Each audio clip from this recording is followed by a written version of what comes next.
Salam. Bugün sizə Dahilərin Dünyasına Səyahət poemamın birinci hissəsini, Dədə Qorqud hissəsini oxuyacağım. Bu poema kitab halında Təbrizdə çap olunub, amma Azərbaycanda hələ işıq üzü görməyib.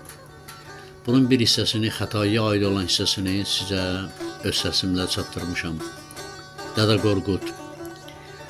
Uzun bir yola çıxdım, tariximə baş çəkim.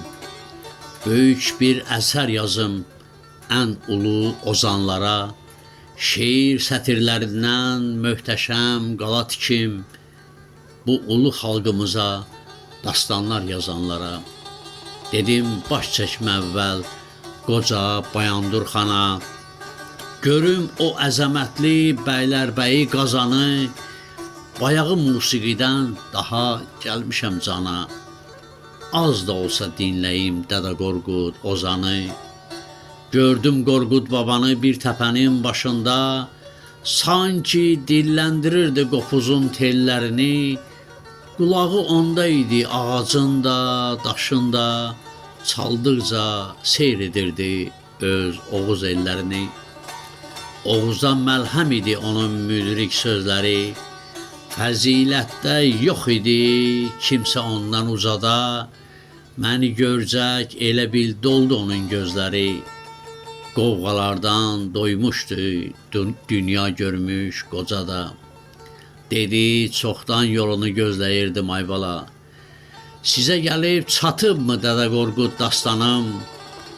Üzülmüşdü ümidim gəlişindən az qala, qocaltdı məni dünya, başa çatır dövranım.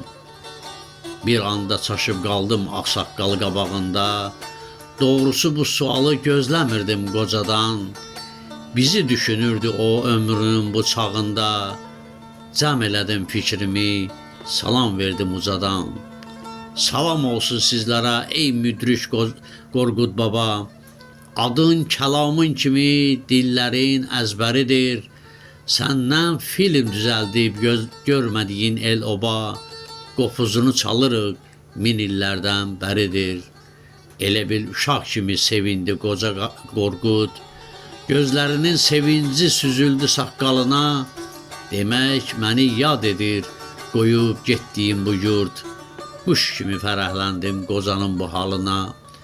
Banu çiçəklə beyrək sorağıma gəldilər, tez yetirdi özünü bir də Qaraca çoban. Onlar da yavaş-yavaş təpəyə yüksəldilər, sanki qopuz çaldıqca rəqs eləyirdi orman.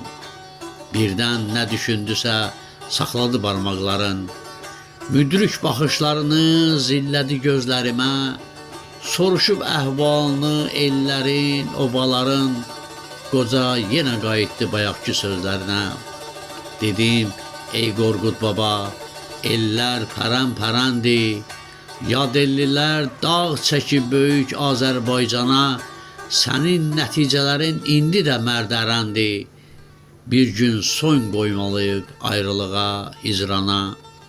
Biraz ona danışdım 44 günlük savaşdan, cənubda qardaşların ağır məşəqqətindən, kövrəldi, hiss elədim gözlərindəki yaşdan. Kövrəldi bu millətin bəlalı qismətindən. Çox yormayım qocanı, düşündüm, sağollaşım. Dedim Qazan xana da bizdən salam deyərsiz. Mən də axşam olmamış uca dağları aşım. Bir gün şad günümüzdə qapımızı döyərsiz. Xoş arzular bildirib orada Oğuz elimə, beləcə başa vurdum məni ilk səyahətimi. Dedim biraz rahatlıq verim şirin dilimə.